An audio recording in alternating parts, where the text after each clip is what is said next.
আমরা ইন্টারনেট বন্ধ করিনি, ইন্টারনেট বন্ধ হয়ে গেছে। কখনো ইন্টারনেট শাটডাউন হয়নি। আমরা কোনো সময় আপনি কি জানেন একটি সাধারণ বাংলা কিবোর্ড অ্যাপ বানাতে সাবেক আইসিটি মন্ত্রী জুনায়েদ আহমেদ পলকের মন্ত্রণালয়ের খরচ হয়েছে 5,07,00,000 টাকা।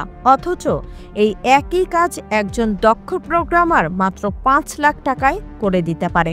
আজকের এই গল্প হলো শেখ হাসিনার 15 বছরের শাসনামলে আওয়ামী লীগের দুর্নীতির একটি ছোট্ট নমুনা। 2016 সালে জুনায়েদ আহমেদ পলকের তত্ত্বাবধানে শুরু হয় গবেষণা ও উন্নয়নের মাধ্যমে তথ্য প্রযুক্তিতে বাংলা ভাষা সমৃদ্ধকরণ প্রকল্প। উদ্দেশ্য ছিল 16টি বাংলা সফটওয়্যার তৈরি করা, মেয়াদ 3 বছর, বাজেট 158,96,00,000 টাকা। কিন্তু এই প্রকল্পে যা হয়েছে তা আওয়ামী লীগের দুর্নীতির ক্লাসিক উদাহরণ।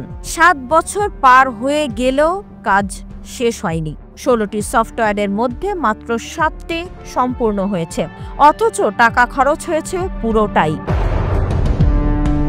এবার দেখুন জুনায়েদ পলকের মন্ত্রণালয়ের অবিশ্বাস্য খরচের হিসাব। একটি কিবোর্ড অ্যাপ বানাতে 5,07,00,000 টাকা, বাংলা ওসিআর সফটওয়্যার বানাতে 7,60,00,000 টাকা, সবচেয়ে দামি মেশিন ট্রান্সলেটর 24,41,00,000 টাকা, অথচ গুগল ট্রান্সলেট বিনামূল্যে বাংলা ট্রান্সলেশন করে। এই সব সফটওয়্যার এখন ফ্রিতে অনলাইনে পাওয়া যায়। তাহলে কেন এত কোটি টাকা খরচ? দেশের শীর্ষ আইটি বিশেষজ্ঞদের মতে এই 16টি সফটওয়্যার মোট 3 কোটি টাকায় তৈরি করা সম্ভব, কিন্তু জুনায়েদ পলকের মন্ত্রণালয় খরচ করেছে 159 কোটি টাকা। এই বিশাল তফাৎ কোথায় গেল? আওয়ামী লীগের এই দুর্নীতির প্যাটার্ন একই, বাড়িয়ে বাড়িয়ে বাজেট করা, কমিশন খাওয়া আর জনগণের টাকা লুটপাট করা। আরো মজার ব্যাপার হলো কর্মকর্তাদের বিলাসবহুল খরচ। শুধু সেমিনার কনফারেন্সে 2,32,00,000 টাকা, পরামর্শক সেবায় 5,53,00,000 টাকা, বৈদেশিক ট্রেনিং 1 কোটি টাকা। এই হলো জুনায়েদ পলকের স্টাইল। জনগণের টাকা দিয়ে বিদেশ ভ্রমণ, বিলাসবহুল সেমিনার আর নিজেদের লোকজনকে পরামর্শক বানিয়ে কোটি কোটি টাকা তুলে দেওয়া। এই প্রকল্পের কাজ পেয়েছে 8টি বেসরকারি কোম্পানি, কিন্তু সবাই জানে আওয়ামী লীগের আমলে সরকারি কাজ পেতে হলে কমিশন দিতে হয়। 10 থেকে 15% কমিশন দিয়ে কাজ নিয়ে সেই টাকা পরে উসুল করতে হয় জনগণের কাছ থেকে।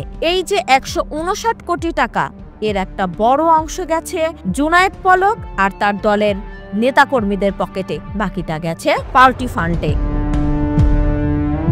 জুনায়েদ পলক শুধু এই একটি প্রকল্পেই সীমাবদ্ধ থাকেননি, তার পুরো মন্ত্রণালয় জুড়ে এমন অপব্যয় আর দুর্নীতি। Hi-tech park, software park, digital বাংলাদেশের নামে হাজার হাজার কোটি টাকা লুট করা হয়েছে। গত বছরের 5 আগস্ট আন্দোলনের পর পলক গ্রেফতার হন, কিন্তু তার ক্ষতি করে যাওয়া অর্থনীতির কি হবে? এই জুনায়েদ আহমেদ পলক হলো শেখ হাসিনার 15 বছরের শাসনামলে আওয়ামী লীগের দুর্নীতির একটি ছোট্ট উদাহরণ। পদ্মা সেতু, রূপপুর পারমাণবিক বিদ্যুৎ কেন্দ্র, মেট্রো রেল, সব প্রকল্পেই এই একই দুর্নীতি। বিশ্বব্যাংক বলেছিল পদ্মা সেতুর খরচ বাড়ানো হয়েছে কৃত্রিমভাবে। রূপপুর প্রকল্পে রাশিয়ার সাথে কমিশনের চুক্তি, মেট্রো রেলে জাপানের সাথে একই খেলা। শেখ হাসিনার আওয়ামী লীগ 15 বছরে দেশের অর্থনীতিকে কিভাবে ধ্বংস করেছে। প্রতিটি সেক্টরে দুর্নীতি, ব্যাংকিং খাতে 80,000 কোটি টাকা লুট, শেয়ার বাজারে কয়েক হাজার কোটি টাকা হাতিয়ে নেওয়া, প্রতিটি সরকারি প্রকল্পে 30 থেকে 40% কমিশন, নিজেদের লোকজনকে দিয়ে ব্যাংক লুট করানো।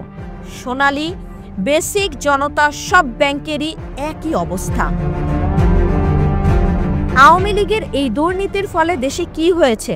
ডলারের দাম বেড়েছে, মুদ্রাস্ফীতি বেড়েছে, সাধারণ মানুষের জীবনযাত্রার খরচ বেড়েছে, অথচ তাদের আয় বাড়েনি। এদিকে জুনায়েদ পলক কিবোর্ড বানাতে 5 কোটি টাকা খরচ করছে, অন্যদিকে সাধারণ মানুষ মূল্যস্ফীতির বোঝা কাঁধে নিয়ে না খেয়ে থাকছে। এই হলো আওয়ামী লীগের 15 বছরের শাসনামলের চিত্র। উন্নয়নের নামে লুটপাট, জনগণের টাকা নিজেদের পকেটে ভরা আর দেশের অর্থনীতিকে ধ্বংসের দিকে নিয়ে যাওয়া। জুনায়েদ পলক গ্রেফতার হয়েছে, কিন্তু তার মতো হাজারো দুর্নীতিবাজ এখনো পার পেয়ে গেছে। তাদের সম্পদ উদ্ধার করতে হবে, জনগণের টাকা ফেরত আনতে হবে। এই গল্পের শিক্ষা হলো একটি দুর্নীতিবাজ সরকার কিভাবে পুরো দেশের অর্থনীতিকে ধ্বংস করে দিতে পারে। জুনায়েদ পলকের এই 159 কোটি টাকার অপব্যয় শুধু একটি উদাহরণ। আওয়ামী লীগের 15 বছরের শাসনামলে এমন হাজারো প্রকল্প, হাজারো কোটি টাকার লুটপাট, আর সেই ক্ষতিপূরণ করতে এখন সময় লাগবে বছরের পর বছর। দেশের মানুষ এখন জানে তাদের ভোট আর টাকা কোথায় গেছে, আর এই ধরনের দুর্নীতি যেন আর কখনো না হয় সেই প্রতিজ্ঞা নিয়ে এগিয়ে যেতে হবে।